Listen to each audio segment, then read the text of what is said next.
Reputed one other gang leader shot to death by police.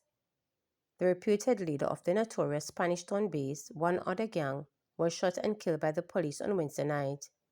Reporters understand that Otni Laban, otherwise called Tickman, was cut down by cops of the Counter-Terrorism and Organized Crime CTOC Division at 6 miles in St. Andrew about 10:30 p.m. The circumstances surrounding the confrontation are unclear at the moment. Police seeking persons of interest following Ellerslie protests. The St. Catherine North Police have listed 7 people as persons of interest following an incident in Ellerslie on Wednesday, which left several police vehicles damaged and roadways briefly blocked by residents. Those being sought are Ronil Hope, otherwise called Ron, Tashwin Balford, Javon White, otherwise called Bali, Kevani White, otherwise called Twin, Shamar Dorm, otherwise called Boise, a man known only as Ranger, and a man known only as Brizzy. They are being asked to report to detectives at the Spanish Town Criminal Investigations Branch immediately.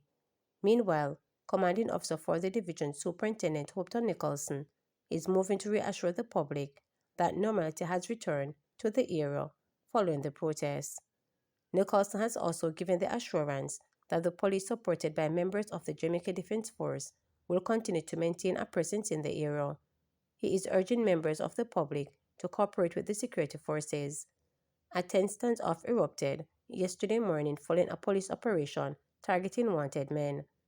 Residents angered by the operation reportedly attacked members of the security forces with stones and bottles, forcing them to fire warning shots into the air. The protesters escalated tension by blocking roads leading into the community and slashing the tires of police vehicles, hampering the mobility of lawmen. Byfield condemns violent incident involving Mayor Michael Belnavis, urges swift investigation by JCF. Jonah Shadow spokesperson on Security and Defense, Giovanni Byfield, has expressed deep concern and condemnation following an attack on the mayor of St. Anne's Bay, Michael Belnavis, by an unknown assailant at his residence on Monday. I am deeply disturbed by the recent attack on Mayor Belnavis.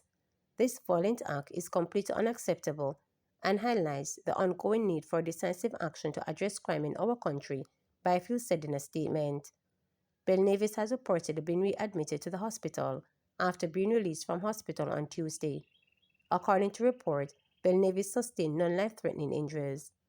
Byfield is urging Mayor Belnavis to fully cooperate with the investigation to ensure that justice is served. He also expressed hope for a full and transparent report from the authorities on the circumstances surrounding the attack. Byfield said, in the context of a vague report heavily influenced by political spin, the JCF needs to make a public statement on their investigation to assure the public that a thorough and impartial investigation is being conducted and that no cover-up is taking place to protect a politically connected person. Specifically, he is asking if the mayor's hand were swabbed and whether a ballistic test was done on his firearm.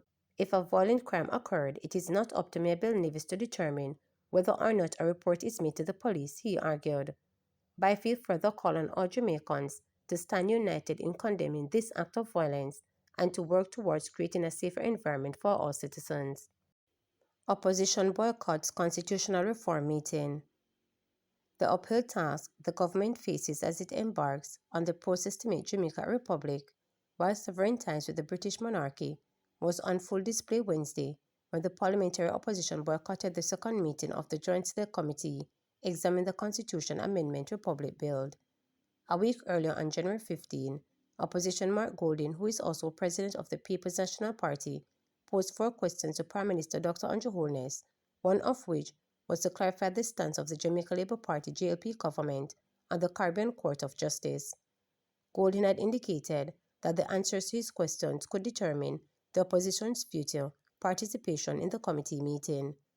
When deep distrust between the two political parties, Golding has insisted that the process to make the Jamaica a republic while ditching King Charles as Jamaica's head of state must be twinned with making the CCJ Jamaica's final appellate court.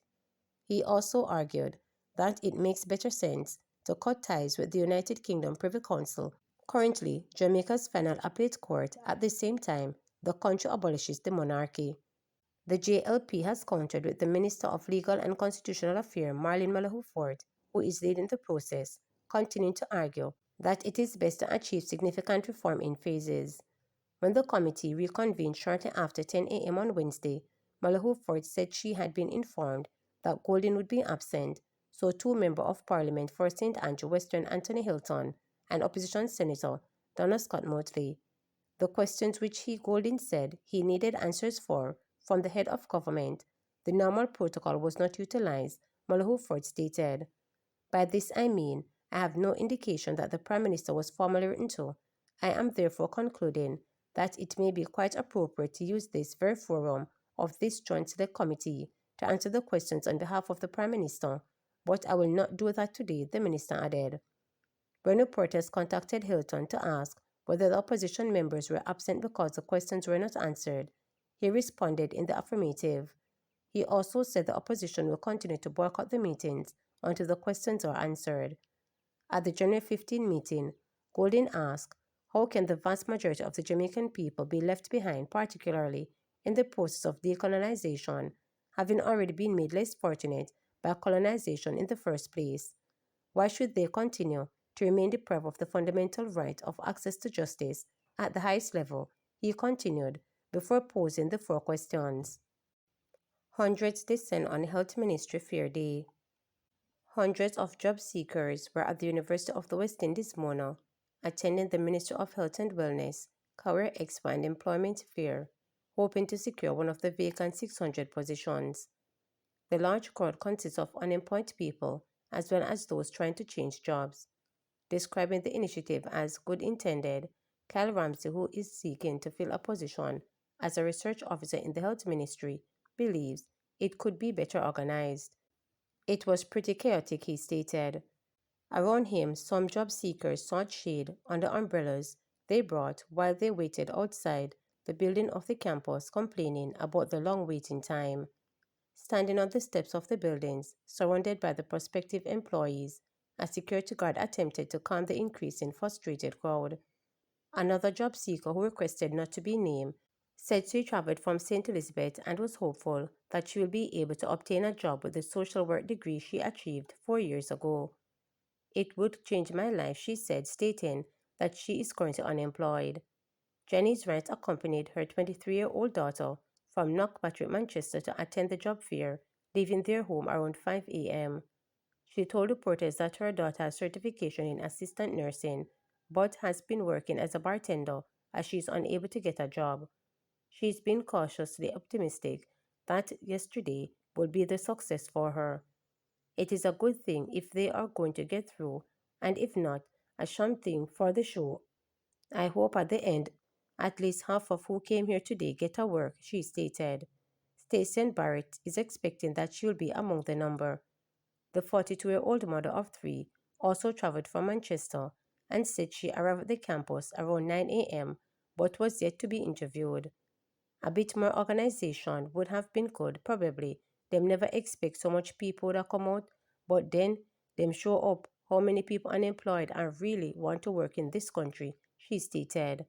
The two-day event aimed to fill vacancies in departments, hospitals, health centers, and agencies island-wide. Attendees are encouraged to bring printed copies of their resume for an on-spot interview. The interviews will take place from 9 a.m. to 12 p.m. and 1 p.m. to 5 p.m. on both days. Remember to subscribe, like, share, and click the notification bell for daily updates.